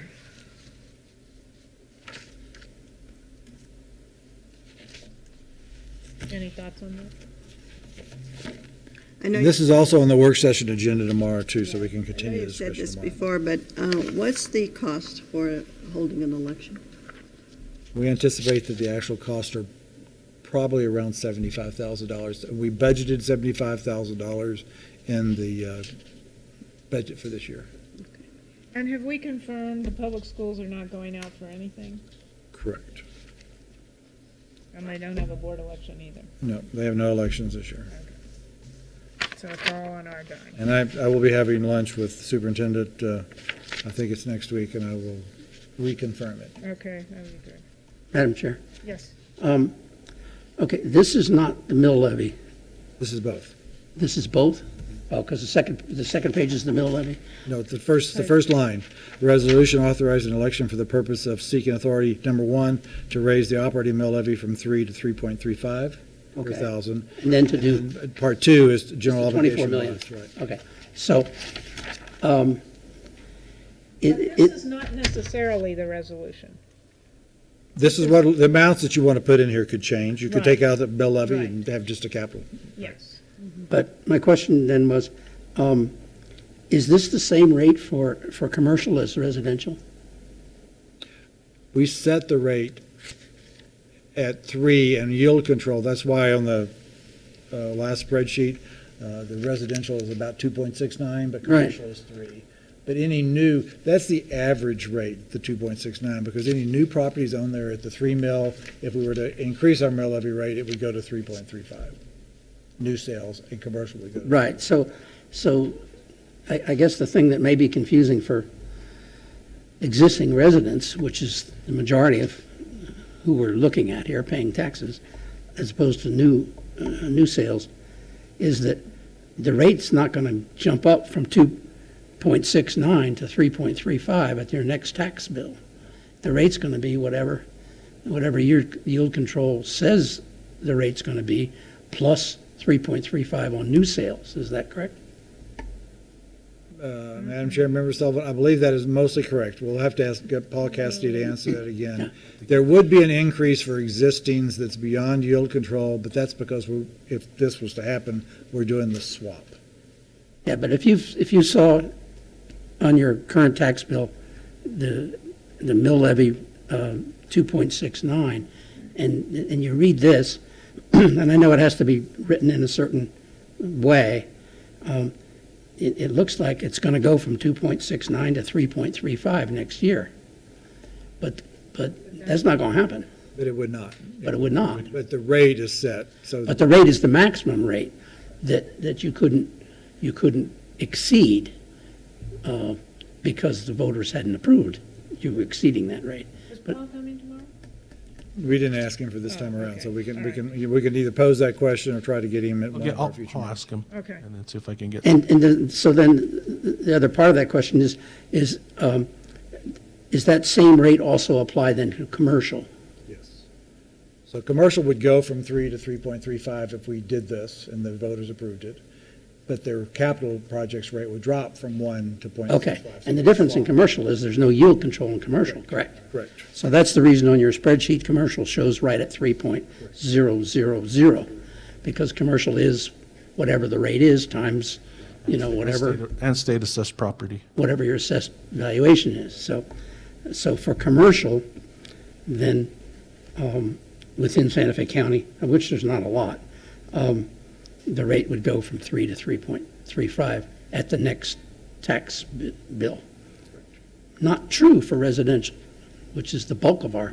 I think we need to check that. Okay, I think it would be good to check that, because I think that would be good to explain to people, even though we may not be able to explain it in the resolution, to explain to people that this is not going to jump up that much in 1 year. And by the way, then we get into the issue of your overall tax bill from Santa Fe Community College will not increase. And so we have to explain that as well. That's, Madam Chair, members of the board, that's the marketing challenge in doing an election like this, because we are trying to do a swap so there is no total tax increase. It's just moving it from a bucket that can be used only for capital projects to a bucket that can be used for operating cost. And Doña Ana Community College did do this and was successful, so we have access to some of their materials. We will confirm with Paul, hopefully before tomorrow afternoon's meeting, what would happen from a yield control standpoint for residential. And that's how we picked the 24 million, is that that's the amount, as I recall, that can be supported and still even out the tax bill. If we went more than that, It would be tax neutral and, no Right. tax increase. if we went more than that, it would be new tax. If we went less than that, it would be less tax. Correct. Okay, thank you. Well, and we it could go more, it could go, let me say, it could go more than that if we don't want to do a swap with the operating mill levy. So if you wanted to leave the. No, operating mill I levy alone, understand, no. it could go up to. No, we wanted, the biggest problems are with operating expenses. Yes. You know, the operating expenses can't be deferred a year to put new carpet in. You know, operating expenses are there. You got to pay the piper. So I think that's, at least from my understanding, this is a good way to do it. Okay, it's on the agenda for tomorrow. And we did submit to HED the request that we keep Yes.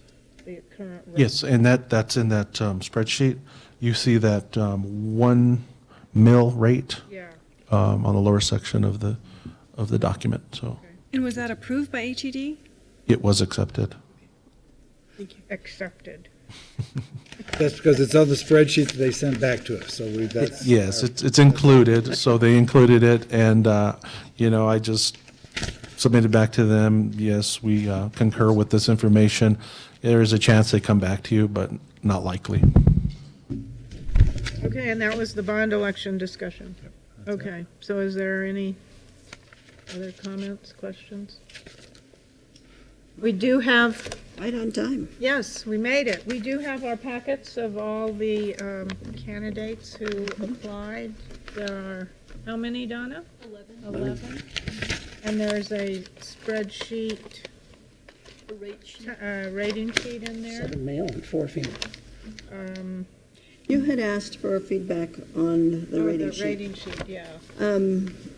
The one thing that I saw that I thought we needed to keep in mind, it may not need to be on the rating sheet, but I think is something that we really need to look carefully at the apps about, is the whole notion of how conversant are they with the emerging trend of student success. You know, student success has become the most important trend in language. And especially if we're talking with retired people who may not be familiar, I mean, that would be a real deficit if we had somebody who didn't understand that.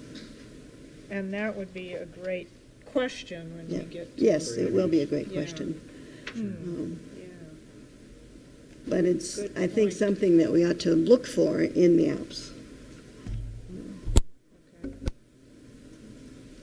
Is there a way to add that? We can add anything you want. If Okay. you've got something you want to add, we can update the spreadsheet.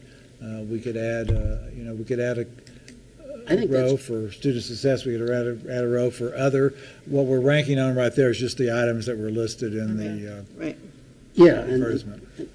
Maybe this will get us enough to call Yeah. out the, Questions. yeah, and then we can develop our questions. I think we have to stick with the criteria that we agreed on and evaluate based on that criteria, but it's certainly, if someone wants the candidate to provide more information on their experience and perception of student success in community college today, that's certainly a good question to ask. So I have on my calendar, we have all day Saturday? So we have scheduled the phone meetings for every Friday, and then we have scheduled a meeting for this Saturday at 9 o'clock for you to meet and to go through your ratings and to try to narrow it down to whatever you want to do Right, in terms of bringing anybody in for interviews. And that is a closed session? Yes. Because it's dealing with Person- personnel? right. Okay. All right. Do I have a motion to adjourn? So moved. Is there a second? Everybody Yes, wants- we can adjourn. I'll second. Okay. All those in favor? Aye. Motion carries. Thank you. Thank you all. So tomorrow I can't be here. Can I just ask a question? Is Friday, is anybody going to be present on Friday, or is it all going to be on the phone?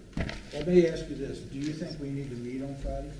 I don't think we need No, I think we should. Friday phone call. Let's just cancel this Should one. meet on Saturday. Because if there's anything that needed to be talked about on Friday, it can be talked about on Saturday, I think. Okay, and then is Saturday just going to be on the phone, or are people going to actually come? But of course it's. I'm going to come. I don't think we can do this on the phone. This is too complicated. Right, okay. So you Just can. want to make sure I get the parking Well, that's, taken care of that. I can park anywhere, you know. Saturday should be no problem. Okay, great. Thanks. Maybe George is hoping. Yeah, maybe he'll be better. Those are fancy shoes. Alrighty. Okay. Too many meetings, it's gonna get worse. Yeah, me too. Yeah, in the presence. Thanks, Nick. Thank you. Thanks for all that RFP work. Kind of identifies Yeah, well, there's better pricing. there's better pricing. And we don't, NIMSIA, we don't know what's gonna happen. And with the risk pool losing millions of dollars, they're gonna have to raise the premiums. I mean, is that the only way they can do it? Yes, To raise everything? yes. Refund that pool? The legislature is not gonna give them any more money, they don't have it. And Well, I'm then- really worried about Yeah, because we're gonna get hit there. And I'm talking about the risk pool. I was a little nervous about talking about that, because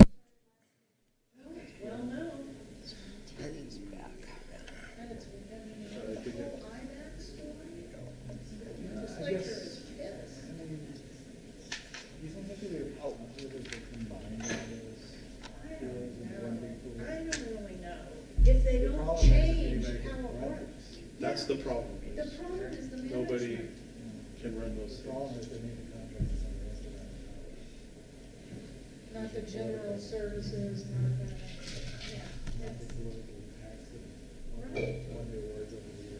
and then that's the problem. And then even with the contractors, that one's so few at home. Who gets it? It's scary to think that they might combine IDAC and then have one entity making the same stupid mistakes. Because the only one who's really trying to control costs is APS. NIMSIA didn't, General Services Risk Management didn't. And retiring healthcare has tried. Yes, they're doing much better than anyone actually. Get your sign up, yeah. I know. Because I call, you call the main number, and you get a voice, like you call somebody's You have to personal go phone. there and take a number. Because I'm trying to figure out when is it, because I wanted to call and find out if you're making an appointment, or do I? Now, did you, The ERB, I didn't have a problem with that. So I don't know what. I just went back to retiree healthcare, yeah, because I've had to. They're over here by the, They're way out there. yeah, by the Yeah. nurses. Yeah, yeah. But did you suspend your Medicare? I mean, I didn't start Medicaid. I know, but you had to tell them. No, I went in and talked to them about it, and I said, Because Liz did that. She if you're, didn't go on if you're Medicare. covered, you don't have to worry about it, because you would have to pay for it. Right. Because I didn't go on Social Security. I could have gone on Social Security. Right. But by not going on Social Security, I would have to pay out of pocket to come Right. back here. Yeah. And there was no reason to do that. Right, that's what Liz did at the county, she stayed on. And how does it work? Retiree health care? All the money you paid in So- covers you after 65? No, you have to pay premiums. No, you have to pay premiums, but And they're you, expensive. but your rates are better the longer you were in. The Yes. problem is Santa Fe Community College was not a member of the New Mexico Retiree Health Care for the first, I don't know how many ever years. Right. And so there's thresholds of like 10 years and 15 years and 20 years, and when you get those thresholds, you have lower rates. But the problem is, I have 22 years here, I probably only have 12 years in New Mexico Retiree Health Care. Liz even tried to see if she bought a year, if that would help her premium rates go down. I think It she's wasn't hired worth here it. for retirees. Yeah, I yeah, think you can't could have, retire now. yeah, she could have How many bought. total years does she have? She doesn't, she has maybe, she had ERB for 3 or 4 years, and she had the state for like 8 years, and she had the county for 8 years. Close to 20. Yeah, but the thing is, all entities do not But participate. yeah. Because Santa Fe Community College did not participate in retiree health care for a long time. And there's still a college, like San Juan just started a couple of years ago. So when their people retire. this already? I know, it's kind of. Well, actually, you do have to start thinking about it ahead of time, Yes. despite what you think. Exactly, And that's get not your more and more years about in. it. Yeah.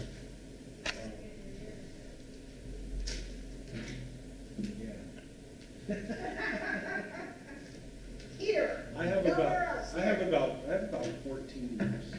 Yeah, because you had the state. And Valencia. My first job was at New Mexico Tech as a recruiter.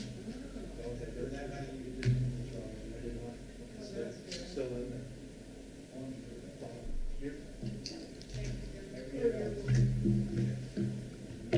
Okay, thanks, Donna. Sure, thank you guys. You guys have a good night.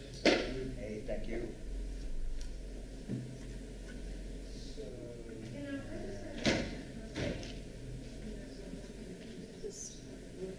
Oh, yeah. Otherwise it would disappear.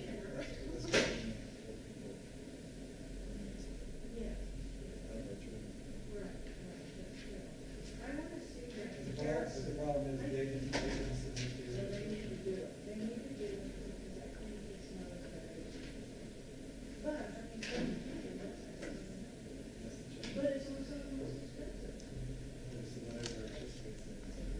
I think I left these, Oh, okay. oh, that's all right. Here, let me cut this out. Let's see what's going on here. I think, I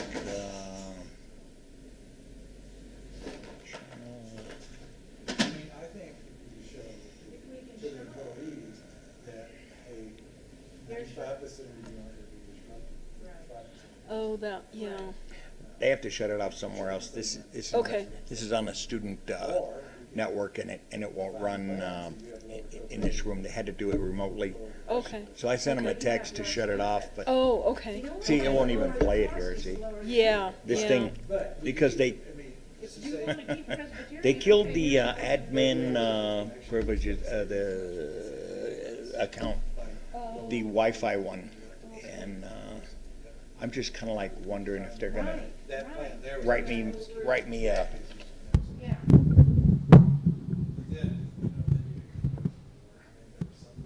valid number. Oh, you know why? Because I did the. I forgot to put the. Okay, wait. Where's the Marshman? I gotta update his contact so I can fix it. Damn it. Okay, here we go. Contact. Where is he? Marshman. There it is.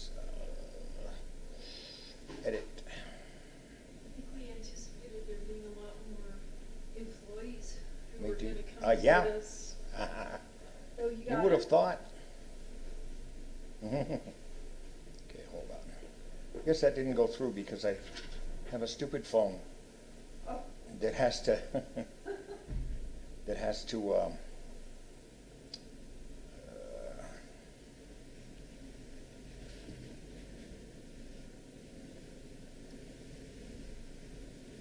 Has to have the area code in. Oh, okay. That's what I get for being a cheapskate, I guess. I mean, I guess how else would it know? Right?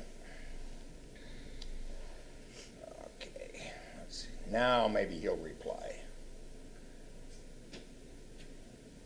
Are you good, George? Do you want me to No, I'm good. wait with you? Okay, I gotta put this over there and okay. put this in there.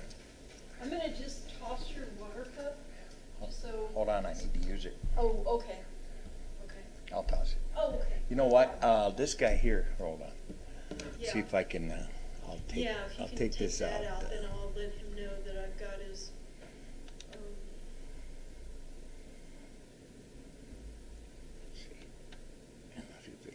Well, wait a minute. Not gonna let me check unless I do it this other way here. Well, hang on a second here. Well, I'm gonna close that. Yeah. And, what'd he do with the thing? He took out the, okay, I'll go over here and do it. It's an old PC. Come on, baby. There. yeah, that is an older one. There it is, there it is. Okay. I'm not too good with this mouse.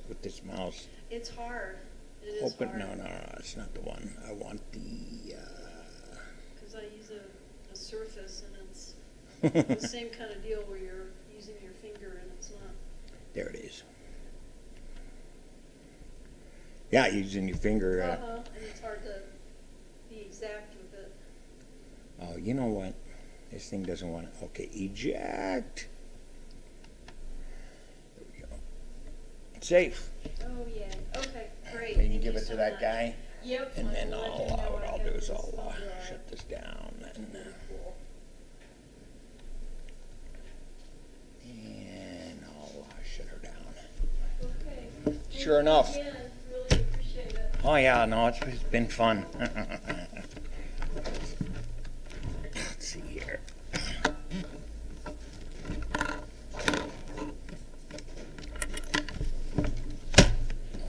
All right.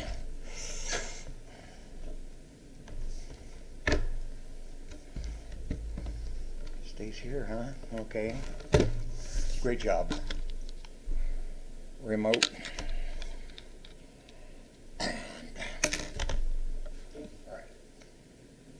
Let me see if I have anything.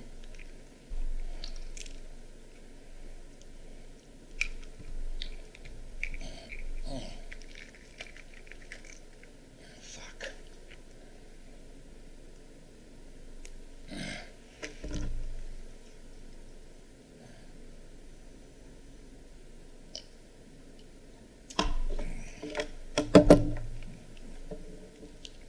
All right. Now.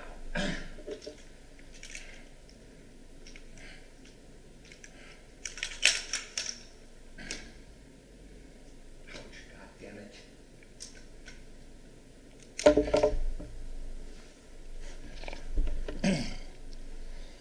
Fuck. Shit. All right. Microphone.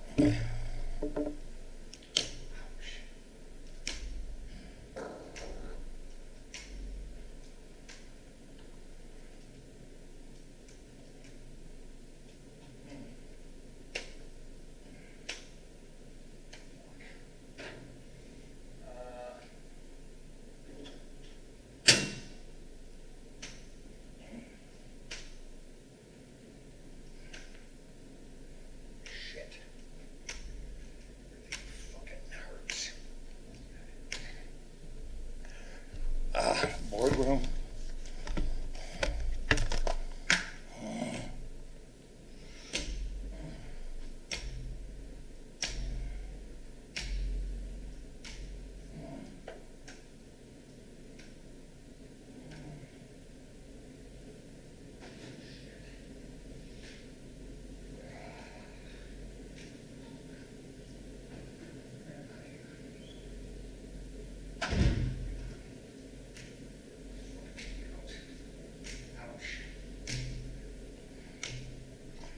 Shut it off.